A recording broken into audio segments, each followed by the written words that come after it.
Well, hello everyone and welcome to the Australian Institute of Architects 2021 Victorian Honours. I'm Viv O'Connell and it's my pleasure to host this celebration of the Victorian members' contributions and achievements. And to begin with an acknowledgement of country, I'd like to hand over to Sarah Lynn Rees, Associate and Lead Indigenous Advisor at Jackson Clements Burrows Architects, Lecturer at Monash University and Co-Chair of the Institute's First Nations Advisory Working Group. Nalanika, Mukanika, Warankalinika, Noyinanika, Warantatakara, Eastern Kulin, Miletina Nikatu. Wana Manamapali, Nupuri Manamapali, Noyina Manamapali, Warantatu Napri. Yamina Sarah Lynn Rees, Mina Pakina Palawaluna, Trowe Miletina Mana. On behalf of the AIA and everyone watching online, I would like to acknowledge the countries within which you may be at this moment across the geographical region we now call Victoria, and extend our greatest respects to the traditional custodians of those countries. This evening is about reflecting on and celebrating the achievements of the architecture community in Victoria, and an important time to remember that what we celebrate as an industry is a reflection and a public demonstration of what we value, and therefore a reflection of who we are. My name is Sarah Lynn Rees, and I have the pleasure of being co-chair alongside Paul Memmott of the Australian Institute of Architects First Nations Advisory Working Group and Cultural Reference Panel. In recent times, we have seen incredibly positive changes that step towards an Australian architectural industry that respects First Nations countries, cultures and communities. The AIA has included a statement of recognition in its constitution, a strategic plan with strong actions that both look internally at itself as an organisation and externally to advocate and support for the profession with respect to First Nations matters. One of the most significant changes this year is the revised National Standards for Competency for Architects, which now includes First Nation-specific performance criteria, which over the next 5 to 10 years will change the way we teach, understand and practice. These changes only come about because of the strength and willingness demonstrated within the First Nations built environment community and allies.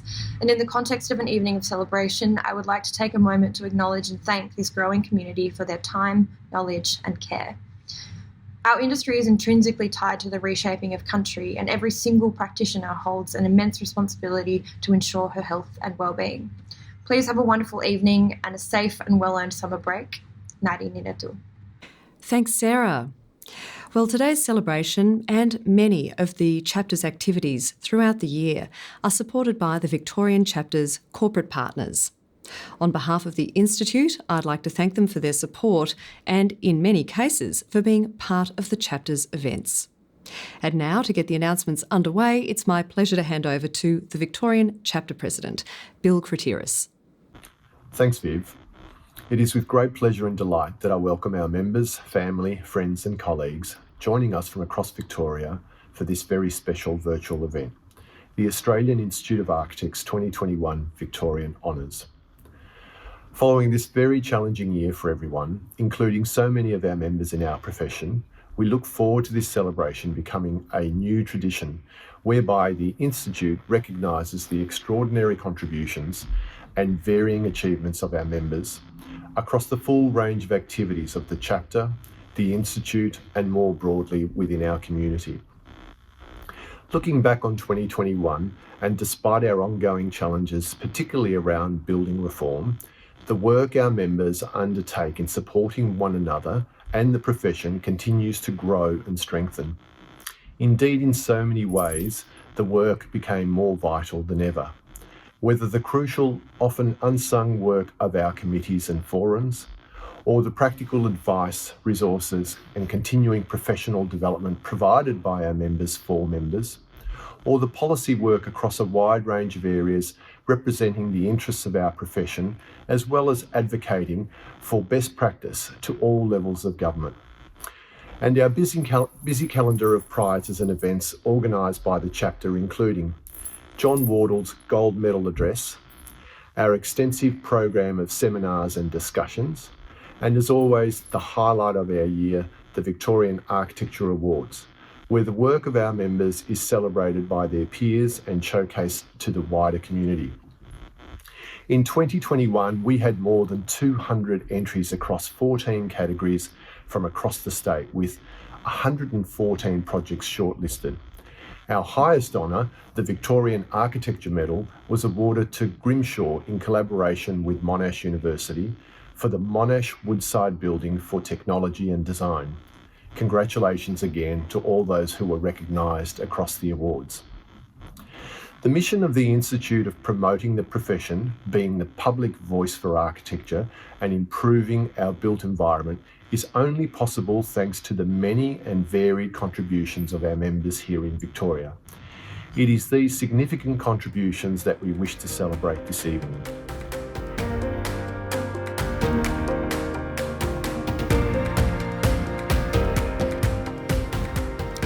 Thanks, Bill. And yes, there's certainly a lot to celebrate. We'll begin by acknowledging the Victorian members whose service and contributions were acknowledged through both the Australia Day Honours and Queen's Birthday Honours lists, the highest recognition for outstanding achievement and service. I'd like to take this opportunity to acknowledge once again the 2020 Victorian recipients of Australia Day Honours, Ted Baillieu, Gary Edwards and Harriet Edquist. And the Queen's Birthday Honours, which went to Genevieve Overell and Naomi Milgram. And now, please join me in congratulating the newly appointed members in the General Division of the Order of Australia. One of just 2 Victorian architects announced by the Governor-General on Australia Day this year, Victorian Government Architect Jill Garner, for significant service to architecture, to professional associations and to education. And, announced on the Queen's birthday by the Governor-General this year, Charles Justin, for significant service to the museum sector, to arts administration and to architecture. Nonda Katsoulides, for significant service to architecture and to sustainable construction innovations. And Shelley Penn, the Institute's former National President, for significant service to architecture and design in the public realm and to professional institutes. And receiving a Medal of the Order in the General Division of the Order of Australia in 2021, Roger Poole, for service to architecture and to the community. Congratulations once again to all the honours recipients.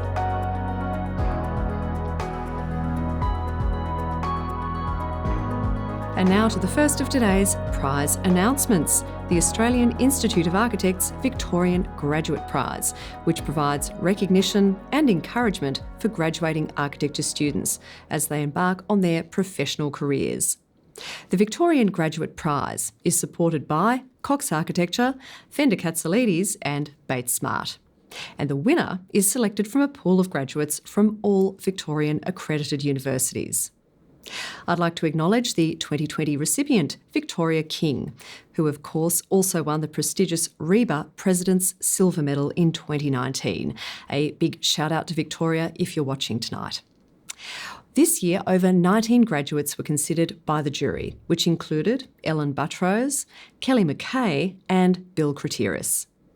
And so, without any further ado, the 2021 Victorian Graduate Prize is awarded to Ashley Murphy for From the Broken.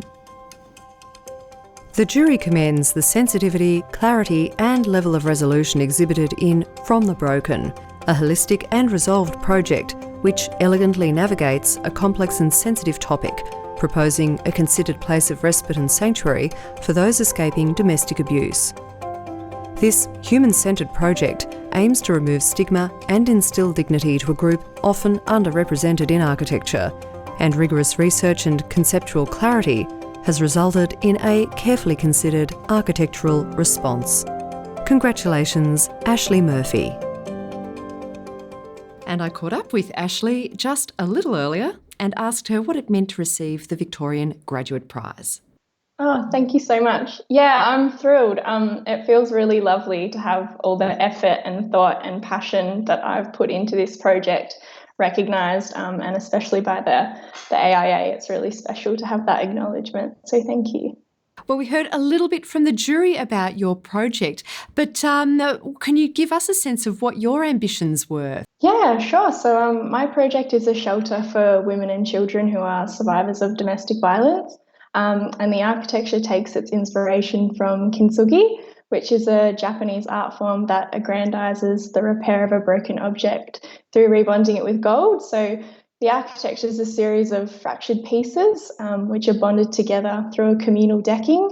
And the idea is that this communicates that experiences which might leave a person feeling broken don't define them, and that there's strength and beauty that comes from healing. Ashley, a particularly important project. Can you give us a sense of what it was like to work on? Yeah, it was challenging at times because you're obviously confronting ideas, very real ideas that are quite horrific for some people. But on the flip side of that, it was really rewarding to try and provide a project that is hopeful for a better future and providing spaces that put the survivors first. So that was really rewarding. Is there anything that you'd like to say in closing? Yeah, I'd just like to thank the Vic chapter and all the sponsors for making the awards possible this year. And I'd also just like to thank Deakin and my university supervisor, Natalie Rashidi, for her trust in my ideas and challenging me. And just my family as well. I think I speak for all students that it wasn't easy doing these projects in Melbourne's hard lockdown. So very thankful for their support. And I might just acknowledge all the other entrants as well. It's really exciting to see the passion and creativity that my peers have. So can't wait to see what they all bring to the world of architecture. Hear, hear. Well said, Ashley. Congratulations once again, and thanks so much for joining us. Thanks, Viv.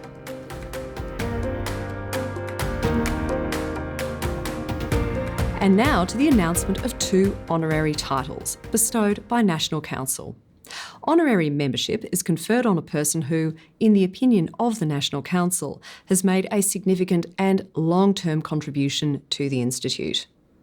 And I'm pleased to welcome Stephen Crafty, prominent Australian architecture and design writer, as an honorary member of the Australian Institute of Architects.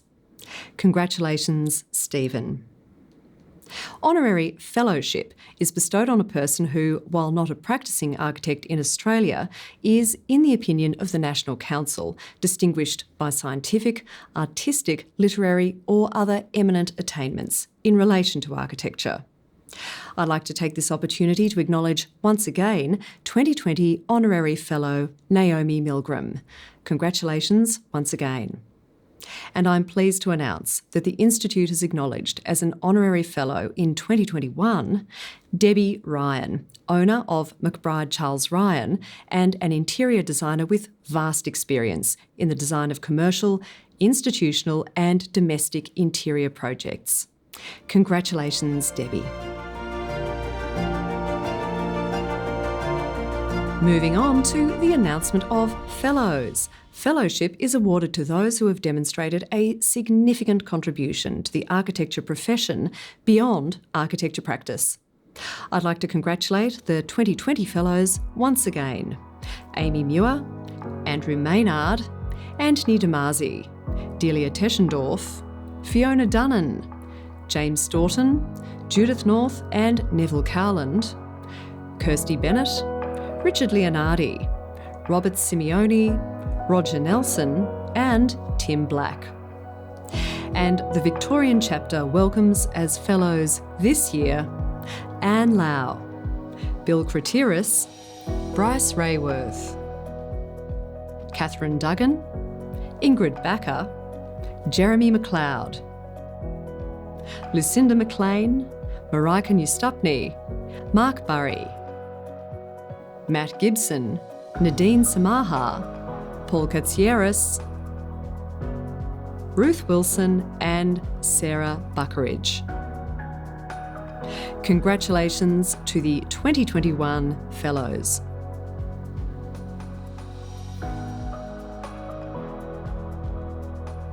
And now to the announcement of Life Fellows, the highest honour class of Institute membership and available to members practising architecture.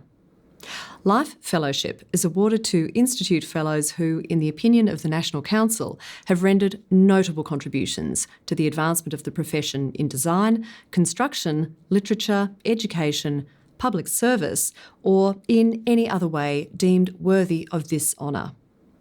You may recall that last year, Life Fellowships were awarded to David Sainsbury and Tony Stein Brown. Congratulations once again. And without any further ado, I'm delighted to announce that this year the Institute's National Council have bestowed Life Fellowship to Robert Sinclair.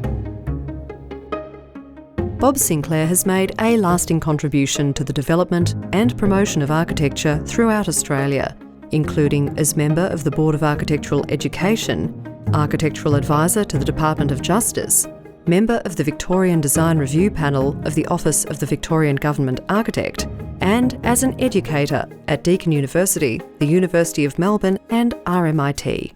He participated in the design of award-winning and significant civic buildings, including the County Court of Victoria, and in 25 years with Darryl Jackson, was responsible for the design character of significant buildings, such as the Canberra School of Art, awarded the first Sir Zelman Cowen Architecture Prize in 1981, the Australian Chancery Complex Riyadh, Saudi Arabia, the Hyatt Hotel Canberra, and Bond University, Queensland.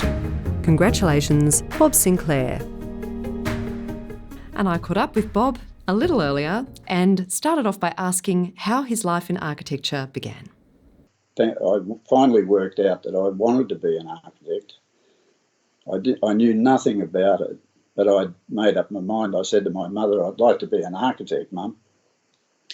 And she looked at me quizzically and said, why would you want to do that? Architects just design car parks and toilets. Well, I think it's sort of a little bit more complex than that. But, I often think back to that and I laugh about that because there are many times when it revolved around how many toilets you could fit in the building. Along the way, it's a long journey, 40 years practicing architecture, and along the way you work as a part of a group of people that are bring immense talents and different talents to the pool of architecture. And I've been very fortunate, of course, in working with large numbers of people on many occasions, because most of my career has dealt with larger projects. And that means that you're always working in groups, you're always contributing, and it's a very positive way to practice architecture. Every architect needs support, You might be naturally talented. I've never considered myself naturally talented, but simply work hard, enjoy it, and the assistance you get from all your friends and colleagues is immensely important. Well, 40 years of practice in architecture, Bob, I imagine there are a few people you might like to acknowledge. Those colleagues and mentors to me have, of course, been Darryl, Ron Billard. There are so many people. The late Bill Ryan was a great colleague of mine. When I first started as a young architect, he assisted me immensely. I don't mind admitting it at this stage of my life that at that time, that young age of, I forget how old I was, 30 or something, Bill assisted me greatly because I was bound to make a lot of mistakes at that time. But it goes on from there, and then since I graduated, I felt that I never ever left college or university. I continued to tutor architecture all the years, right up until into the 2000s. And along the way, met many wonderful academics and other architects that tutored. And along the way, I must thank Professor Des Smith and Professor Graham Braun, always supported me in that role of teaching and tutoring architecture students. And Bob, before I let you go, is there anything you'd like to add? I'm totally honoured to think that my colleagues and peers would be party to this. I don't know who, but someone out there thinks me worthy of receiving this award at my time of life. which it makes it even more fantastic. And National Council have also bestowed Life Fellowship of the Australian Institute of Architects on Sally Draper. Sally Draper's career demonstrates a deep commitment to architecture. Building on her experience as the director of Swanee Draper and her work with some of the UK's most respected architects, Sally established the consistently successful Sally Draper Architects. Her career is characterised by her sustained professional relationships with institutional and education clients, her development of a contemporary rural residential language, and her contribution to the Institute, Ormond College and Melbourne Grammar School. A focus on high-quality design and execution has been at the core of Sally's career. Her work has consistently been described as honest, timeless and enduring, and her professionalism, integrity and body of work make her a deserving Life Fellow. Congratulations, Sally Draper. Congratulations indeed. And here's what Sally had to say when I caught up with her a little earlier on. Look, I'm of course delighted to receive this honour and somewhat surprised. Our architecture is neither large nor is it loud, and so to some extent it's flown under the radar, but it's very gratifying to have it recognised by the Institute in this way. I imagine you may have some people that you'd like to acknowledge or thank? Yes, well, architecture is obviously not a solo pursuit, and none of our projects would have been realised without the skill and commitment of the fabulous team at SDA. We're a small and cohesive practice, and some of us have worked together for many years. Shahab Kazmai, Kirsten Miller and Vicky Griffith, and more recently Ambrose Zacharakis, Charlotte Gray, Fabian Marie and Kate Delves. My thanks goes to all of them, both current and past, and to the people and practices I've worked with earlier in my career, from whom I learnt so much, Peter McIntyre and the teams at Rogers and Grimshaw's. We, of course, could not produce good work without our wonderful clients, who have given us their trust and support over the years and to whom I am enormously thankful. And similarly to our talented consultants and builders who have worked with us to realise the delivery of our projects. And last but definitely not least, my thanks goes to my husband and two boys, Richard, Angus and Fraser, who happily embraced the relentless juggle of running a practice whilst rearing a family. And to my parents, who gave me the space and freedom to explore the idea of making and doing from an early age, resulting in a passion for building that has endured throughout my life. The world is facing some significant challenges, and we as architects can play a part in trying to make things a little better.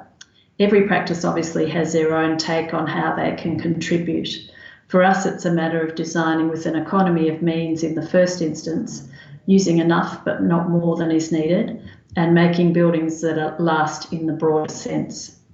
I feel most fortunate to have had the chance to contribute to improving the built environment both directly through the practice and through my involvement in other capacities. I hope some good has come of it. Thank you to the Institute and the team behind these awards for giving me this honour. It's sincerely appreciated. And now to the announcement of the Victorian President's Prize. And the members may recall that last year's recipient was none other than Amy Muir. Hi, Amy. And for the announcement of this year's President's Prize, it's my pleasure to hand back to Bill Kratiris. The President's Prize is awarded to an individual for outstanding achievement or contribution towards a profession over a period of time. Since 2000, the prize has recognised those whose work has helped to sustain Victoria's rich architectural culture by facilitating good communication amongst the profession and by fostering a dialogue on design and practice. This year's recipient is a very worthy addition to the illustrious list of past winners. I am delighted to announce the winner of the 2021 President's Prize is Brian Miller. Brian Miller's contribution extends beyond the projects in his practice to assisting the profession at all levels. This includes teaching at RMIT and Melbourne University, coaching nearly 4,500 graduates preparing for registration, and many years as a senior counsellor and current chair. Working for several practices from the early 1970s, including Darryl Jackson Architects and the Hassel Group, In 1992, he established his own practice, founded the Paran Architects Group, and subsequently the Richmond Architects Group, whose monthly lunch meetings focus on architectural discussion and debate. He has served on many industry, state and national institute committees, was elected members representative of the National Council 3 times, and appointed chair of the Acumen Review Task Group. Brian's skill and knowledge are recognised by the legal firms who frequently request his services as an expert witness in construction cases.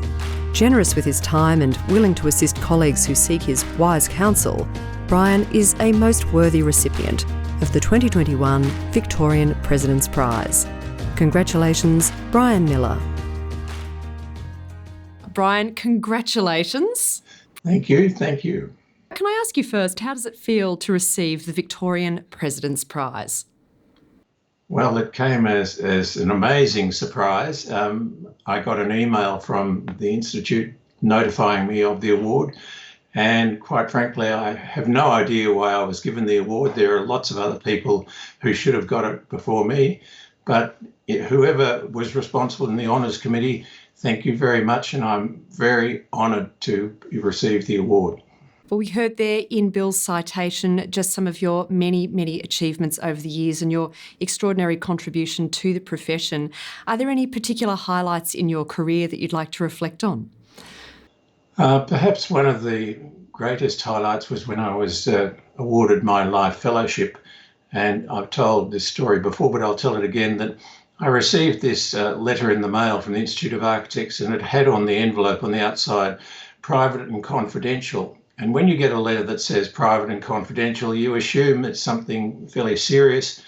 And I thought I was being notified that someone was suing me or I was in some sort of diabolical trouble. And when I opened the envelope and read the letter that had awarded me a Life Fellowship, I was very, very proud and, excuse me, and very pleased, very pleased. Anyone that you'd like to acknowledge or thank along the way? Oh, so many people, so many people. Perhaps the most rewarding experience in my career was the 13 years I spent at Darryl Jackson's office. It was originally called Jackson and Walker, and then it became Darryl Jackson Architects, and now I think it's called Jackson Architecture. But my time there was most rewarding. It was a wonderful office, and I learnt so much from Darryl and from Evan and from all the people there.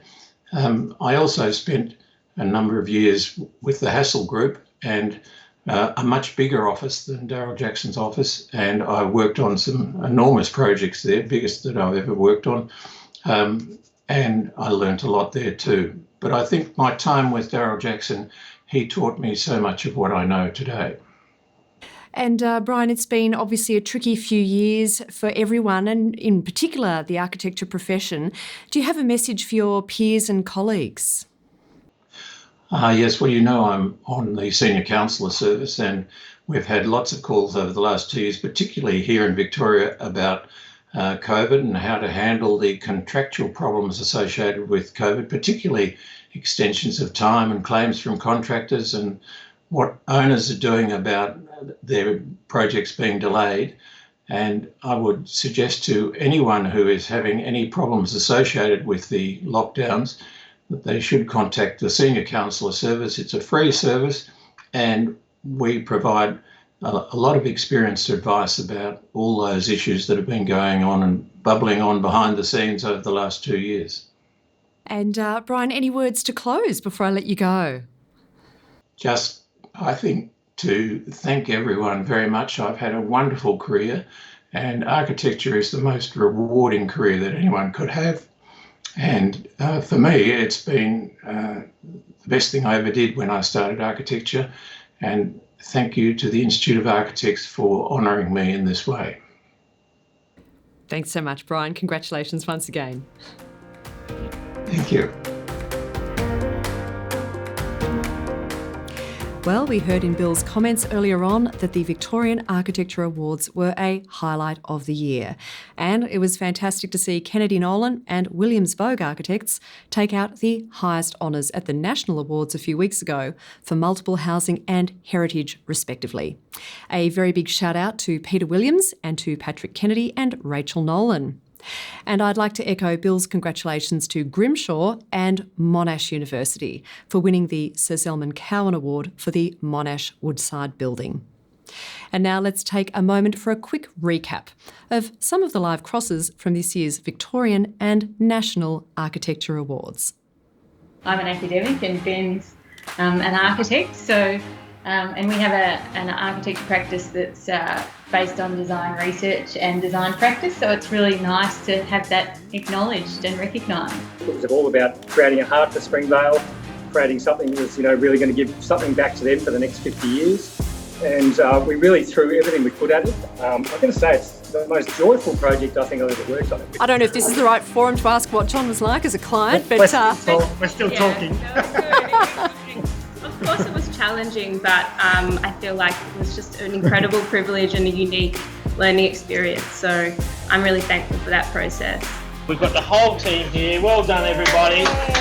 Fantastic. These projects don't happen without amazing teams from all parties and working in that kind of collaborative way. We're very proud of this building and we really thank you for this acknowledgement. This building will actually contribute greatly to the whole community for Trinity College and for all the students who work, live, studies and learn from each other using the campus and this building. It was just such a great outcome given what Melbourne went through last year. It was such a positivity around the sort of celebration of the triennial opening, and people really enjoyed being outside again and visiting cultural institutions again and whatnot. It has been quite transformational, I think. We've had some fantastic commentary when we've been up on the platform with locals actually coming up to us. I think the biggest part of that has been the bringing of that seaside character right into the heart of Carrum and connecting, the backyards to the beach. The special thing here was that we had a client that was very open-minded and they had sort of a very creative approach to us as a practice, and they gave us freedom to think about it in a different way, and the problem became the solution in that we designed a building that was more inward-looking than outward-looking. I wore my bling. Thanks to the jury, a bunch of people that we really look up to, and also I think to the other architects in the category. Some of them are our heroes from many years, so we're really thrilled. I'm delighted. It's an absolutely remarkable project, and it's one of those projects that just it absolutely sings in so many ways, and we're really proud of it. Seeing the kids run around earlier this year was a real joy. It's a built version of their vision, really, of their outdoor play and their environments and the programs they run. So really, it was their imagination that sparked our response. We're very proud of our geoculture, and that's what produced this building, and it's just such a delight for us to be recognised at these particular awards. There are lots of awards programs in Australia, but this one I think is really special to all architects. I'm trembling with the announcement. It's going to take a while to sink in, I think.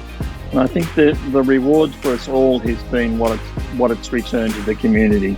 This building was locked up for many years, but it never disappeared from the memories of the community, I think, and it was so good to enable them to walk through it again. So this building kind of builds an optimism, a sense of that we can take on some of the biggest challenges in the environment, in the economy, in the social kind of cohesion, and that we can do that through architecture. I'm not utopian, but that is the value and potential of architecture that we all believe in and that we give our lives to serve.